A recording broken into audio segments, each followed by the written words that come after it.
మండలి బుద్ధప్రసాద్ జనసేనలో చేరారు. బుద్ధప్రసాద్ అవనిగడ్డ నుంచి పోటీ చేసే అవకాశం ఉంది. పార్టీలో బుద్ధప్రసాద్ చేరికపై జనసైనికులు ఆగ్రహం వ్యక్తం చేస్తున్నారు. ఇటీవల అవనిగడ్డలో జనసేన గెలవదంటూ బుద్ధప్రసాద్ బాహటంగా కామెంట్ చేశారు. ఇప్పుడు జనసేనలో ఎందుకు చేరుతున్నారంటూ ప్రశ్నిస్తున్నారు కార్యకర్తలు. తమ్ముడితో జనసైనికులపై కేసు పెట్టించారని బుద్ధప్రసాద్పై ఆరోపణలున్నాయి.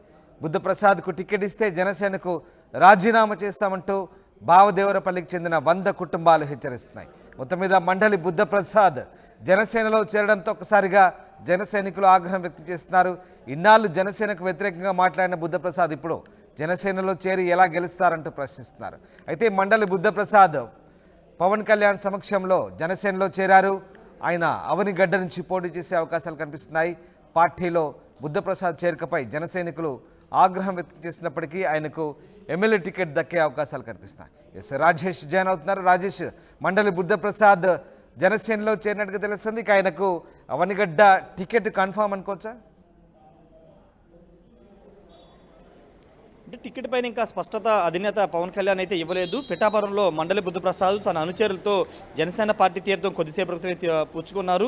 వాస్తవంగా మండలి బుద్ధప్రసాద్ ఎన్నో ఏళ్ళగా అవనిగడ్డ నియోజకవర్గానికి సంబంధించినటువంటి ఎమ్మెల్యేగా ఉన్నారు.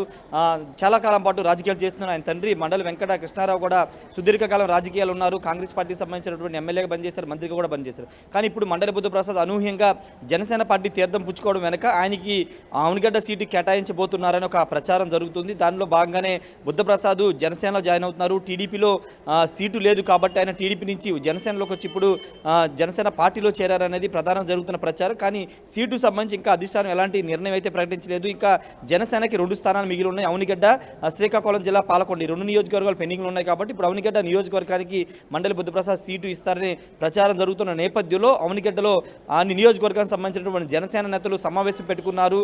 మూకమ్మడి రాజీనామాలకు సిద్ధమవుతున్నారు. జిల్లా పార్టీ అధ్యక్షుడు బండేటి రామకృష్ణ, అదేవిధంగా సీటు ఆశిస్తున్నటువంటి చిలకలు పాపారావుతో పాటు కొంతమంది సమావేశానికి హాజరయ్యారు. ఖచ్చితంగా గతంలో అంటే ఆయన మాజీ ఎమ్మెల్యేగా ఓడిపోయిన తర్వాత కూడా ఆయన బంధువులతో కలిపి అంటే నాగాలంక మండలం కొందరి మీద కేసులు కూడా పెట్టించారు. అలాంటి వ్యక్తిని జనసేన పార్టీలోకి ఏ విధంగా తీసుకుని ఏ విధంగా సీటు ఇస్తారని వాళ్ళంతా ఆగ్రహం వ్యక్తం చేస్తున్నారు. ఇప్పుడు అవనిగడ్డ నియోజకవర్గంలో జనసేన పార్టీని బలపరచడానికి, జనసేన పార్టీని డెవలప్ చేయడానికి అనేక కష్టాలు పడ్డ 5 ఏళ్ళగా. కానీ ఇప్పుడు టీడీపీలో ఉండి సడన్గా జనసేనలోకి వచ్చి సీట్ ఇస్తే ఏ విధంగా యాక్సెప్ట్ చేస్తామని ఒక అభిప్రాయం వ్యక్తం చేశారు. ఇంకా అభ్యర్థిగా ప్రకటించలేదు కాబట్టి ఈరోజు సమావేశం పెట్టుకున్నారు. ఇంకా అభ్యర్థిగా ప్రకటిస్తే కనుక రాజీనామాలు సిద్ధం చేయడంతో పాటు పార్టీ ఆలోచనలు కూడా చాలా మంది చేస్తూ ఉన్నారు. ముఖ్యంగా బండేటి రామకృష్ణ జిల్లా పార్టీ అధ్యక్షుడు ఉన్నారు. ఆయన కూడా అవనిగడ్డ సీట్ ఆశించారు.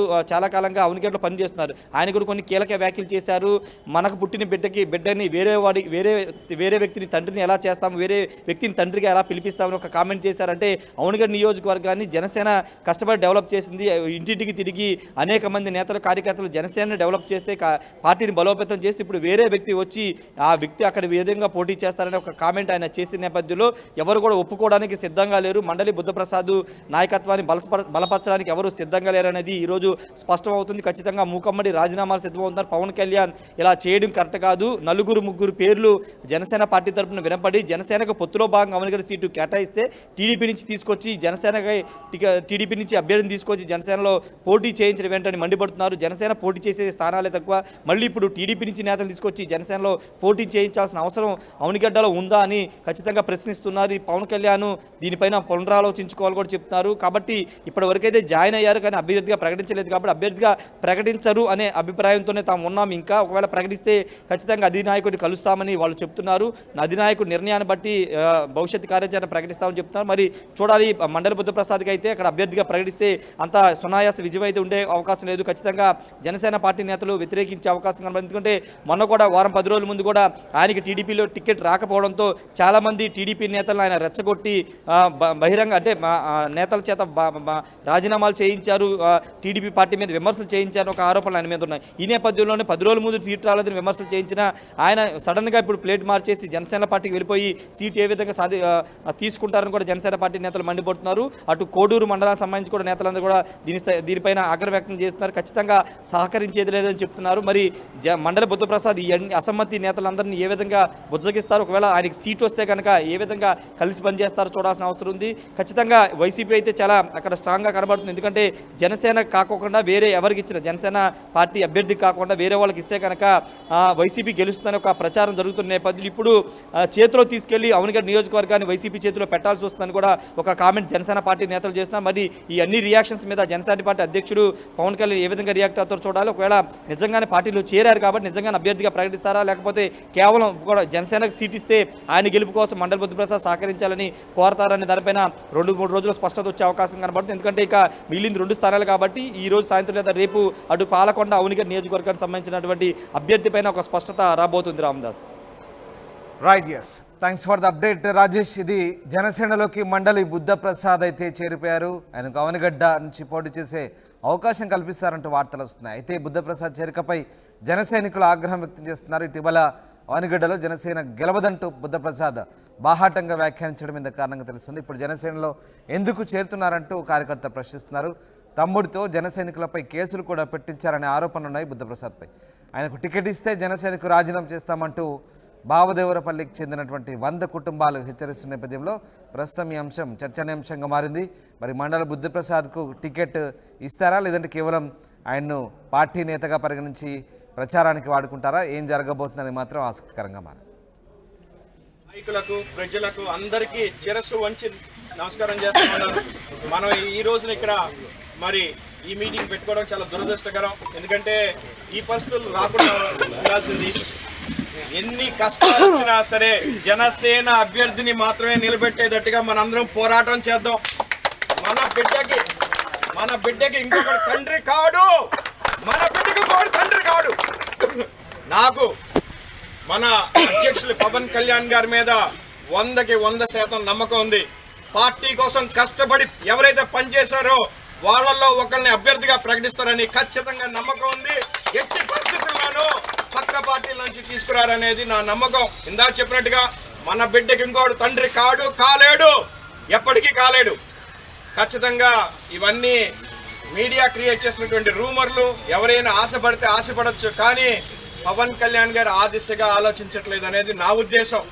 దానికి చాలా మంచి ఉదాహరణ ఏంటంటే, మీరందరూ చెప్తున్నారు అక్కడెక్కడికో వెళ్ళారని, కానీ కళ్యాణ్ గారు హైదరాబాద్లో ఉన్నారు ప్రస్తుతం. సో ఖచ్చితంగా ఇక్కడెక్కడో మిస్కమ్యూనికేషన్ ఉంది. మరి సమాచారం మరి తప్పుగా అందుతూ ఉంది.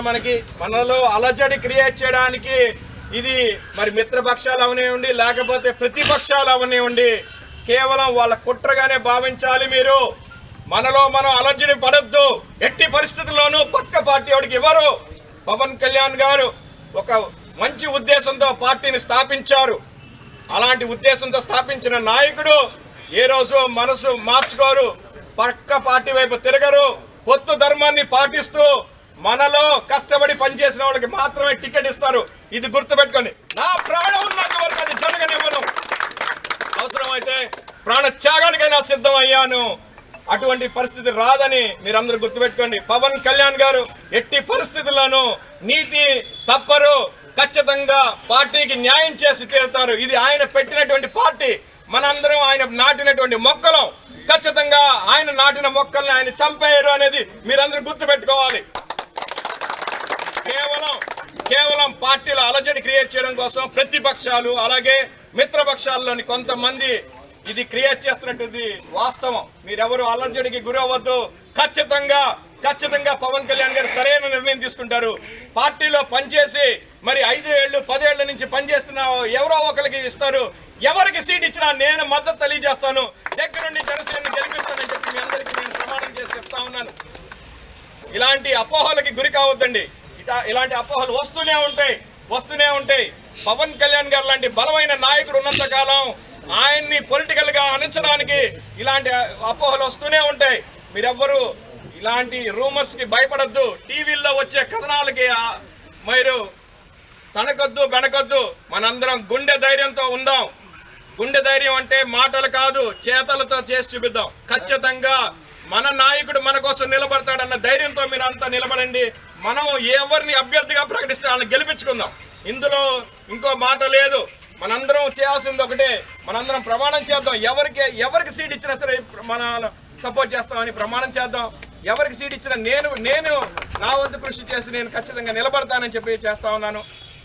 ఇందులో మనం గాబరా పడాల్సింది ఎటువంటిది లేదు. ముఖ్య ఉద్దేశం ఏంటంటే రాబోయే 2024 సంవత్సరానికి జనసేన పార్టీ తరఫున ఒక క్యాండిడేట్ని డిక్లేర్ చేసి అధిష్టానం నిర్ణయం తీసుకుని వాళ్ళని ప్రకటించాల్సిన బాధ్యత ఉంది. జనసేన పార్టీలో మొదటి నుంచి కష్టపడి అప్లికేషన్ పెట్టారు కొంతమంది, ముభావంగా కొంతమంది అప్లికేషన్ పెట్టినాడు కూడా ముభావంగా ఉండి బయటకు రావట్లా. అసలు అవనగట్టి నుంచి ఉన్న ఎమ్మెల్యే క్యాండిడేట్లు ఏ నియోజకవర్గంలో ఉంటాము 7-8 మంది బయటకు వచ్చారు. అదేనండి, ఏ నియోజకవర్గంలో కూడా ఇట్లా ఉండదు. నాకు అవనిగడ్డ ఎమ్మెల్యే సీటు కావాలనుకున్న ఉన్నవాళ్ళు బాధ్యతగా ఇంతకాలం ఎందుకు కూరుకున్నా నేను ప్రశ్నిస్తున్నా. నేను నుంచుంటా, లేక పలానాయన నుంచుంటాడు, లేక ఇతర పేర్లు తీసుకుని హైకమాండ్ దృష్టికి పెడదామని చెప్పని 4-5 సార్లు సమావేశం ఏర్పాటు చేస్తే ఎవరు కూడా ముందులకు రాలా. సిద్ధాంతం ప్రకారం వాళ్ళు నిర్ణయించారు ఈ ఆర్థిక ఎన్నికల్లో కేసీఆర్ అంటే కనీసం మొత్తంలో అమౌంట్ కావాలనుకున్నప్పుడు ఆ మొత్తం చూపించిన వ్యక్తులకి ఎవరికన్నా ఉంటే మనలో ఉంటే మనాలకే ఇవ్వాలని చెప్పేది మన ఉద్దేశం. పార్టీలో పనిచేసిన వాళ్ళకే ఇవ్వాలనేది మన ఉద్దేశం.